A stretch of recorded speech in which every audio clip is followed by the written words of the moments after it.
आम आदमी पार्टी के प्रदेश के उपाध्यक्ष की जिम्मेवारी मेरे पास है। आज हम हरियाणा की मौजूदा हालात पे चर्चा करने के लिए आपके बीच में बैठे हैं। आज हरियाणा सरकार हर मोर्चे पे फेल है। अगर हम सबसे पहले इनकी जो प्रचार कर रहे हैं, ये लोगों को गुमराह करने के लिए नॉन स्टॉप सरकार की बात करते हैं। सरकार चाहे बेरोजगारी की बात कर लो, अगर कहीं भी इन्होंने रोजगार नहीं दिया। अगर रोजगार देने की बात करते हैं और दूसरी तरफ बच्चों का टाइम भी ख़राब कर रहे हैं, बार बार एग्ज़ाम लेते हैं और वो लीक कर देते हैं। ये एक सोची समझी चाल के तहत सरकार ऐसा कर रही है, युवाओं को धोखा दे रही है। इसके साथ साथ आज पंचायतों की बात करें, कुछ दिन पहले 30 तारीख को नारायणगढ़ में मौजूदा सीएम नायब सैनी जी नारायणगढ़ में आए, जहाँ पे उससे पहले पंजाब के मुख्यमंत्री भगवंत मान जी का प्रोग्राम था, लेकिन वो किसी कारणवश कैंसिल हो गया। और उसका फ़ायदा उठाने के लिए मौजूदा सीएम वहाँ पहुँचे। उन्होंने देखा और उन्होंने अनाउंसमेंट की पंचायतों के लिए कि हम 10-10 लाख रुपए पंचायतों को देंगे। लेकिन उससे पहले यही सरकार थी जो 20 लाख रुपए पहले उससे पहले था पंचायतों के पास, उनके पावर थी, लेकिन उसको पावर को कम करके इन्होंने ही कम किया था। और उसके बाद अब कह रहे हैं कि हम 21 लाख रुपए की पावर दे दी। ये एक बहुत गुमराह किया जा रहा है। और लोगों के पास इससे पहले 10-10 रुपये भी पंचायत के पास सरकार की तरफ से नहीं थे, और अब अगर इन्होंने दिए 10 लाख रुपए या देंगे, ये एक चुनावी स्टंट है। घोषणाएं कर रहे हैं सिर्फ, कोई मतलब किसी तरह की इनको सरकार के लोगों को सुविधा देने की कोई किसी तरह की प्रयास नहीं है। इसके साथ ही जो मेन मुद्दा हमारा है, लोगों को गुमराह करके प्रॉपर्टी आईडी का है। प्रॉपर्टी आईडी के ऊपर लोगों को बार बार लाइनें लगानी पड़ रही हैं। एक तरफ ये पोर्टल की बात करते हैं, लोगों को सुविधा देने की बात करते हैं, दूसरी तरफ लोगों को बार बार प्रॉपर्टी आईडी के लिए जाना पड़ता है कि हम ठीक कराएंगे। सारा दिन लंबी लंबी लाइनें लगा के चक्कर काटते रहते हैं, लेकिन किसी को कोई बेनिफिट नहीं मिलता। दूसरी तरफ बिजली नॉन स्टॉप की बात करते हैं, 24 घंटे की बात करते हैं। 8-8 घंटे के लंबे कट बिजली के हरियाणा में लग रहे हैं। अगर बिजली की बात करें, 24 घंटे बिजली आज दिल्ली में मिल रही है, पंजाब में मिल रही है, वो सिर्फ आम आदमी पार्टी दे रही है। और इसी तरह स्वास्थ्य की बात करें, मेडिकल कॉलेजों की बात करें, इन्होंने हर ज़िले में एक मेडिकल कॉलेज देने की बात की थी। लेकिन 2020 में फरवरी में यमुनानगर में इन्होंने डिक्लेयर किया था कि हम 3-4 ज़िलों में बड़ी जल्दी मेडिकल कॉलेज बनाने जा रहे हैं, लेकिन अभी धरातल पर कुछ नहीं है। और इसी तरह एक इन्होंने गुरु गोविंद सिंह यूनिवर्सिटी के नाम से 5 जनवरी 2017 को नाडा साहब ने डिक्लेयर किया था पहले, फिर नारायणगढ़ में जाके इन्होंने उस टाइम के तत्कालीन मुख्यमंत्री ने डिक्लेयर किया, मनोहर लाल खट्टर जी ने, लेकिन वहाँ वो भी अभी तक कोई काम नहीं है। तो ऐसे लोगों को गुमराह करते हैं। इसके लिए एक इन्होंने और कहा कि हम रसोई में धुआं मुक्त रसोई बनाएंगे। सिलेंडर का रेट तो इन्होंने 1180 रुपये किया, और अब इलेक्शन जब आ गए तो उसको कम करके लगभग 250 रुपये कम किया, लोगों को गुमराह किया। अगर इन्होंने रसोई में धुआं मुक्त करना है तो सिलेंडर को जब 450 रुपये था तो 450 रुपये उनको अब बढ़ाने की क्या जरूरत पड़ गई थी। ऐसे ही गरीबों का गला घोट रहे हैं। गरीबों की जेब से पैसा निकाल के इन्होंने इकट्ठा कर लिया, और हर मोर्चे पे मैं तो कहूँगा कि फेल है। लोगों को जब लोग अपना हक मांगते हैं तो उनको डंडे बरसाए जाते हैं, चाहे पंचायतें थी, चाहे युवा थे, चाहे शिक्षित हैं, चाहे आंगनवाड़ी वर्कर है, और चाहे व्यापारी है। और किसानों के साथ तो एक बहुत बड़ा, पूरे दुनिया ने देखा कि कितना बड़ा अन्याय किया इन्होंने। एमएसपी की बात करते हैं, ये लगभग 1 साल से भी ज़्यादा समय किसान दिल्ली के बॉर्डर पे रुके रहे।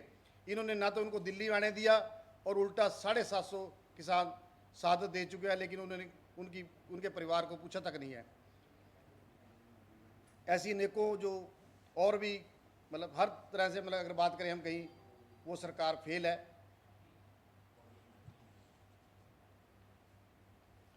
एक अभी जो बहुत बड़ी ज़रूरी है, ये शंभू बैरियल जो रोका हुआ है बॉर्डर, मतलब यहाँ पे बैठाए हुए हैं लोग, रास्ता रोका हुआ है, ये आम लोगों को तंग करने के लिए इन्होंने ऐसा किया हुआ है।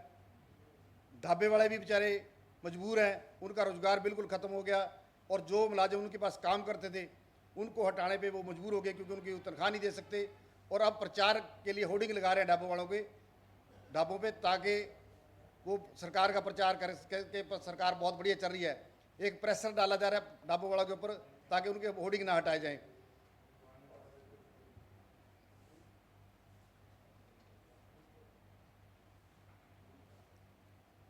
एक तीर्थ यात्रा की बात करते हैं ये कि हमने किसान लोगों को हरियाणा में तीर्थ यात्रा पे भेज रहे हैं। अगर तीर्थ यात्रा की बात करें तो ये अपना डाटा दें, लेकिन अरविंद केजरीवाल जी ने दिल्ली में जो यात्रा का शुभारंभ किया था, अब तक लगभग 89 ट्रेन अलग अलग जगह पे तीर्थों पे जा चुकी है, जो एक हिंदुस्तान में बहुत बड़ा कीर्तिमान है।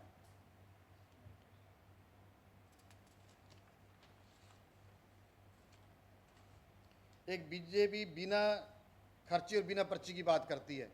वैसे तो मैं इस पर पहले भी बोल चुका हूँ, कोई भी भर्ती आज तक ऐसी नहीं है जहाँ पे बीजेपी साफ रही हो। हर जगह रौला पड़ा, लोगों को गुमराह किया, सिर्फ इसके लिए यही काम किया इन्होंने। एक महिलाओं को यात्रा की बात है, हैप्पी कार्ड यात्रा, जिसमें लगभग 1000 किलोमीटर तक ये मैक्सिमम यात्रा दे रहे हैं। लेकिन दिल्ली की आम आदमी पार्टी की सरकार, जिसके मुख्यमंत्री अरविंद केजरीवाल जी हैं और पंजाब में भगवंत मान जी हैं, जहाँ तक भी जितनी बार भी बस में महिला जाएगी उनको सारी यात्रा फ्री दी जाती है।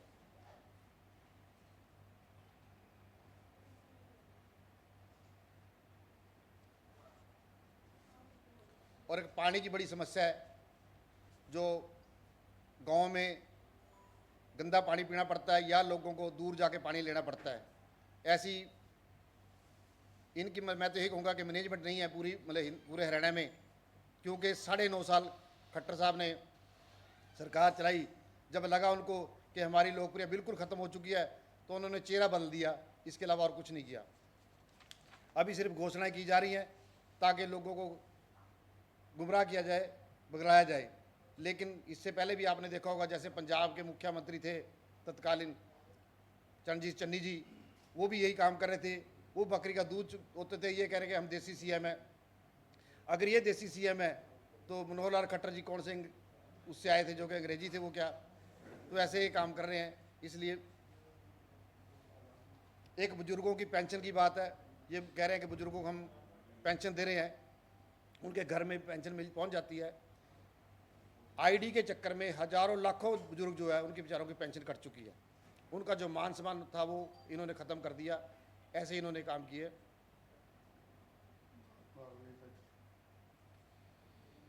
धन्यवाद जी। कोई और? सरकार तो बड़ी बड़ी घोषणाएं कर रही है, किसानों के लिए तो खास घोषणाएं की है, जो सभी फसलों को एमएसपी देने का बात कही है मुख्यमंत्री की ओर से।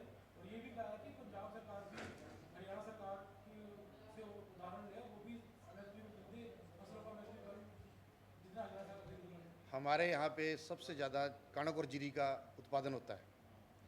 इसके अलावा जो इन्होंने जिस पे कह रहे हैं तिलहन की जो खेती है, अगर उस पर कह रहे हैं, सूरजमुखी को ही देख लो पहले आप।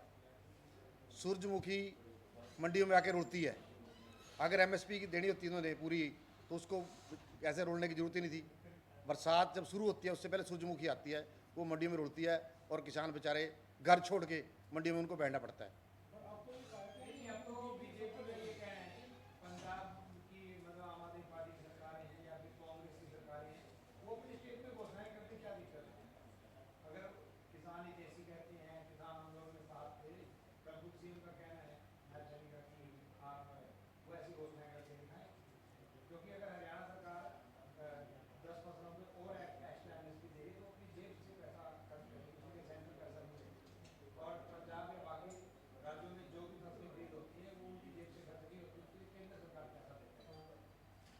इससे पहले हिंदुस्तान में एक इतिहास रचा था जब केजरीवाल जी ने कणक का 2650 रुपये रेट किया था।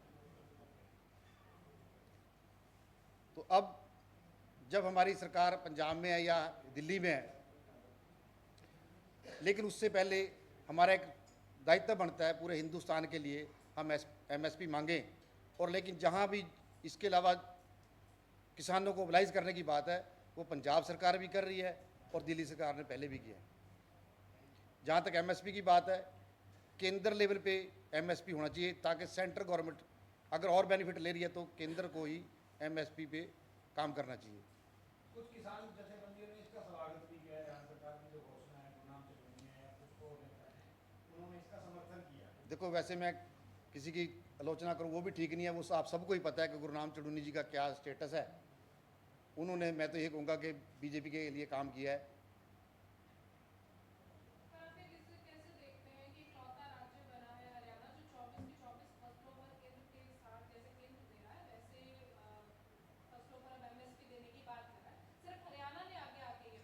नहीं, दे ही तो रहा नहीं, अभी प्रैक्टिकल तो नहीं है ना जी। अभी तो कल घोषणा की है, फसल आएगी तो देगा ना। आप कैसे कह सकते हैं कि नहीं तो आप लोग भी कर रहे हैं, फिर वो भी कह रहे हैं दे थोड़ी रहे हैं। जो उनका पहले था वो तो पहले तो सरकार उन्हीं की है ना जी। हमारी सरकार तो आएगी तो हम देंगे। पंजाब में तो आपकी सरकार है ना। पंजाब में तो पंजाब को भी चुनौती दी है सीएम ने।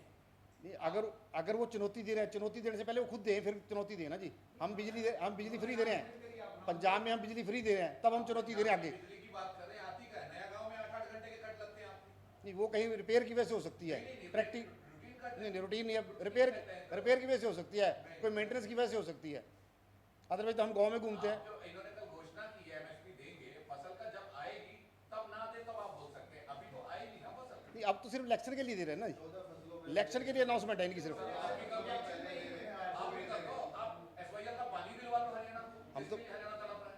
देखो, हम तो कह रहे हैं, अगर ये हमारे सुप्रीमो केजरीवाल जी ने सबसे, आप पे पंजाब के नेता हरियाणा में प्रचार कर रहे हैं, जी। तो उनको कदर पानी दे दे सर। केजरीवाल जी ने खुला ओपन बोला है कि अगर मोदी जी ये काम नहीं कर सकते तो मुझे टाइम दें, मैं इस पानी का इंतजाम करता हूँ। SYL का इंतजार किस चीज का, करवा देना फिर। मौका तो देना जी, ये सेंटर लेवल का काम है, सेंटर का काम है जी।